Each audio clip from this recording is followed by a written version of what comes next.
Myanmar's democracy champion should voice out against atrocities. Home Ministry drafting law on CCTV usage.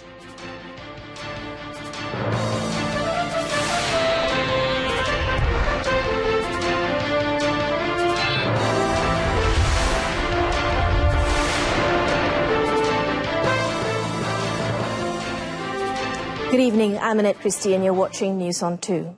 Deputy Prime Minister Datuk Sri Dr. Ahmad Zahid Hamidi is calling for Myanmar leader Aung San Suu Kyi to use her experience as a champion of democracy to put an end to the atrocities faced by the Rohingya community.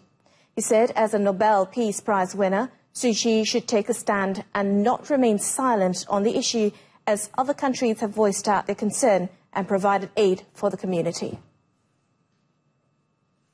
Datuk Sri Dr. Ahmad Zahid said Suu Kyi should share her opinion and the type of action which will be taken to the international community. Dengarlah suara ASEAN, dengar suara dunia, ambil kepedulian kepada orang-orang Rohingya ini.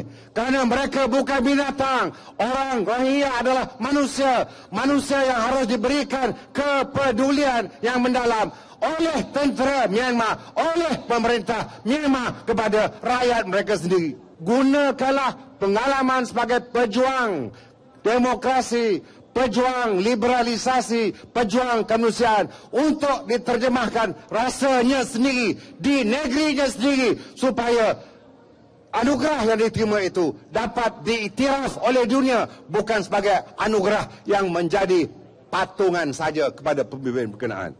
Datuk Sri Dr. Ahmad Zahid said this at the closing ceremony of SAM's Merdeka Rides 2017 tour in Putrajaya, which was also attended by bikers from Indonesia, Thailand, Singapore and Brunei. The Deputy Prime Minister also launched a fund to help the Rohingya people, especially for SAM members. A total of 8,000 ringgit were managed to be collected just 8 minutes after its launch. Datuk Sri Dr. Ahmad Zahid also urged former Secretary-General of the United Nations, Kofi Annan, to play a bigger role by urging other international organizations in helping the Rohingya community. Prime Minister Datuk Sri Najib Tun Razak, who is scheduled to meet Donald Trump at the White House on September 12, will be seeking the US President's assistance in bringing about speedy resolutions to the ongoing Rohingya crisis. Now, according to Malaysian ambassador to the US, Tan Sri Zul Hassan Rafiq, the Rohingya issue is among other regional and global issues to be raised by the Prime Minister. Malaysia has consistently been at the forefront in demanding for the persecution of Rohingya Muslims in Myanmar to be curtailed.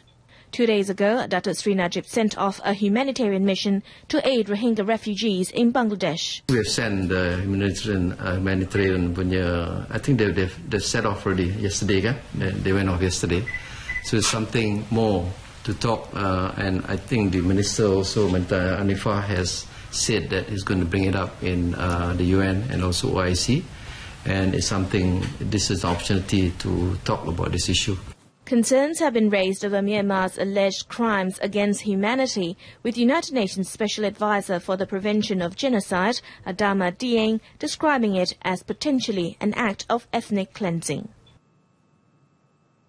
The Home Ministry is drafting a law on closed-circuit television system, CCTV, to control and expand its use. Its Deputy Minister, Datuk Nur Jazlan Mohammed, said the move is aimed to prevent crimes and also to record any criminal acts, especially in public places. Speaking during the Jejak Perwira Malaysiaku Negaraku program in Johor Bahru, Datuk Nur Jazlan said the act will make it compulsory for business premises and public places to install CCTVs.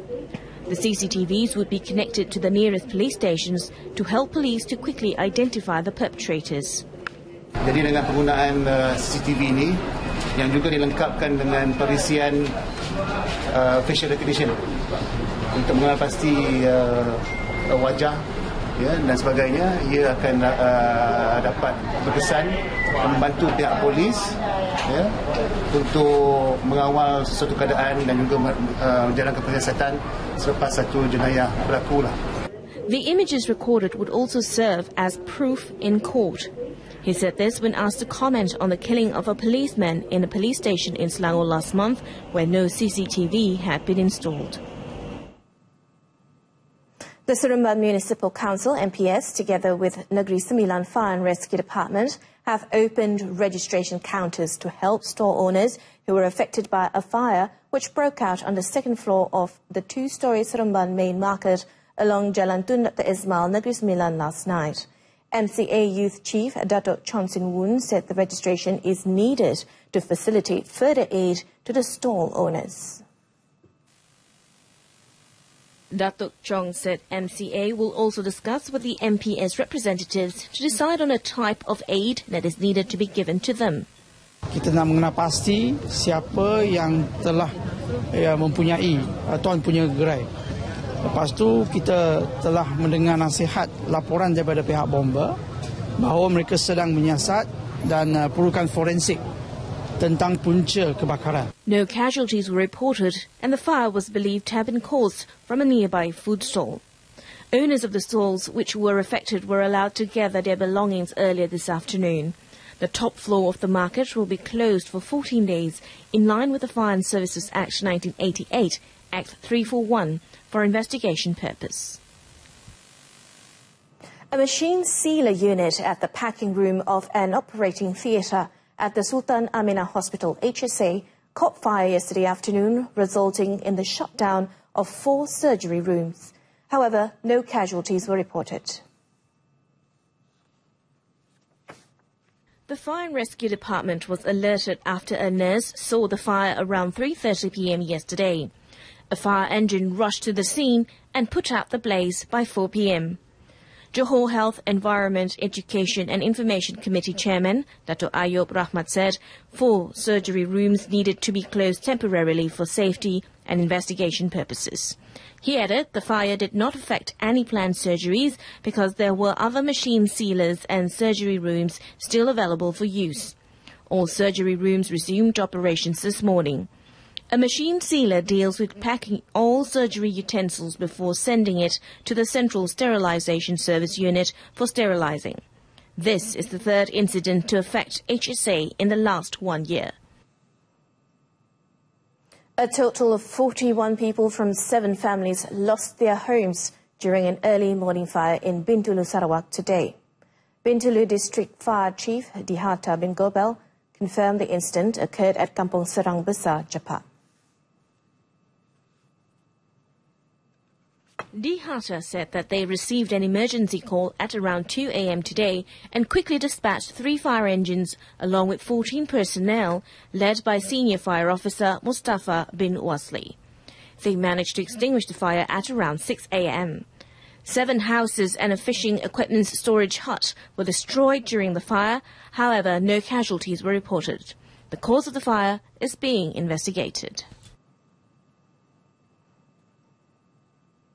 Almost 11,000 illegal foreign workers and 266 employers were arrested in an op mega by the Malaysian Immigration Department.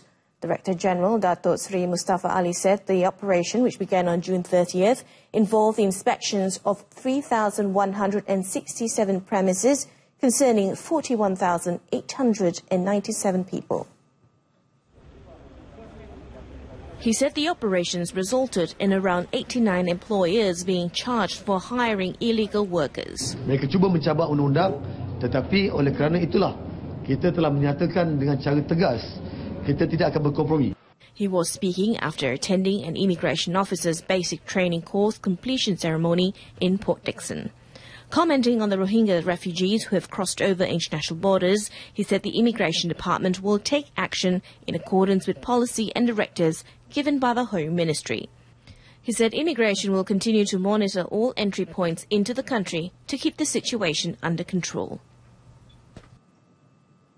A total of 40,000 volunteers nationwide have been trained and equipped to carry out screening for non-communicable diseases under the Healthy Community Empowers the Nation COSPAN program.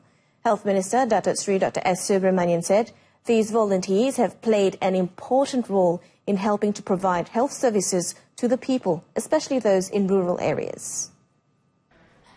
He said these volunteers are trained by the district health department and will conduct health screening for villagers to identify the level of health before being referred to the hospital should their level of health be at high risk. Isu penyakit-penyakit tidak berjangkit yang begitu besar di dalam negara kita dan implikasinya kepada kesehatan rakyat dan implikasinya kepada sistem kesehatan kita, saya telah mendapat pandangan bahawa ada satu keperluan yang mendesak untuk melibatkan masyarakat di peringkat akar umbi sebagai ejen perumahan di dalam bidang kesehatan. Datuk Sri Dr. Subramaniam said this at the closing ceremony of the 2017 National Cosplin Convocation held at Malaysia Agro Exposition Park, Serdang, Maeps in Serdang, Selangor. Coming up in our business segment, mechanical multi-level parking systems for People's Housing Project.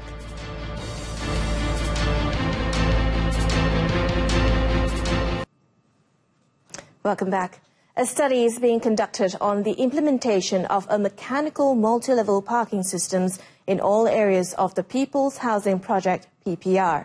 Federal Territories Minister Datuk Sri Tengku Adnan Tengku Mansur said the system has long been used in developed countries such as Korea and Japan, which has proved to work effectively. He said through the study, Kuala Lumpur City Hall, DBKL, has decided to make PPR Kerinci as a pilot project. The parking system, which is 3 to 4 levels high, is also expected to solve the issue of overcrowding and lack of parking experienced by PPR residents. Tapi yang kapak yang sedia ada, kita akan naikkan kurang-kurangnya, kita gandakan kurang-kurangnya 3 kali atau 4 kali. Jadi kalau tempat tu ada 200 kapak sekarang, dia akan dapat 800. Dan dia naik, tak ada dinding, tak ada benda, semua simple system. He was met after launching the Jom Bantu Rakyat program to alleviate the burden in the cost of living faced by Lembah Pantai residents in PPR Kerinci in Pantai Dalam, Kuala Lumpur. Also present was his deputy, Datuk Dr. Loga Balan Mohan, and Lembah Pantai UMNO Division Chief, Datuk Sri Raja Nongcik Raja Zainal Abidin. Deputy Prime Minister Datuk Sri Dr. Ahmad Zahid Hamidi has announced the formation of the Federation of Malaysian Motoring Associations, or GPPM, as an umbrella for all motorcycle associations in the country, including associations of small bikers. Datuk Sri Dr. Ahmad Zahid said this would provide equal treatment to all motorcycle lovers and to facilitate organising of programs that would benefit the society. Kesamarataan ini kita terjemahkan. Kita berpakaian dengan pakaian yang sama. Walaupun motor berbeza-beza. Siapa ada duit, beli mahal sikit. Yang murah, yang second hand. Tak kira. Dan ini memperlihatkan bahawa rasa kesamaan di kalangan kita diterjemahkan bukan hanya dengan retorik, dengan pidato, tetapi dengan perasaan sebenar kita sebagai bikers. Bikers! Bikers! Bikers! He said this during the closing of the Merdeka Rise 2017 program organised by the Superbikers Association of Malaysia, SAM, in Putrajaya today, where he also announced that former SAM President Datuk Sri Rauf Yusof will be the pro-tem chairman of GPPM. The Deputy Premier promised to approve GPPM registration within a month after it submitted the application to the Registrar of Societies, ROS. Datuk Sri Dr. Ahmad Zahid, who is SAM Executive Chairman, also launched the vehicle registration numbers beginning with SAM 1 to SAM 9999, which had been approved by the Road Transport Department. Malacca has been identified as the most peaceful state based on a recorded score of 8.28 on a scale of 10 in the Family Wellbeing Index FWI in 2016. Chief Minister Datuk Sri Idris Harun said the result was the best among other states in Malaysia based on facts provided by the Women, Family and Community Development Ministry. Datuk Sri Idris said the state government, together with the State National Population and Family Development Board, LPPKN will work towards improving the score in terms of technology and environment to ensure for Malacca to remain outstanding. Saya yakin kita akan dapat angkat kekeluargaan dan information teknologi tadi tu lebih 8 poin, dan juga satu lagi tadi persekitaran kita dari segi pengamalan reduce, reuse and recycle tu akan dapat, itu memang kita boleh angkat kerana kita negeri yang ada dasar teknologi hijau. Datuk Sri Idris said this after attending an event in Sungai Udang, Malacca. The Family Wellbeing Index indicated that the second most peaceful index is Perak with a score of 7.71, followed by Johor, Selangor, Kelantan, Kedah, Pulau Pinang, the Federal Territory and Pahang. Our item concludes this evening's news on 2 in our top story. Myanmar's democracy champion should voice out against atrocities. Now join us again at 12:30 tomorrow afternoon for more updates. I'm Annette Christie. Thanks for watching.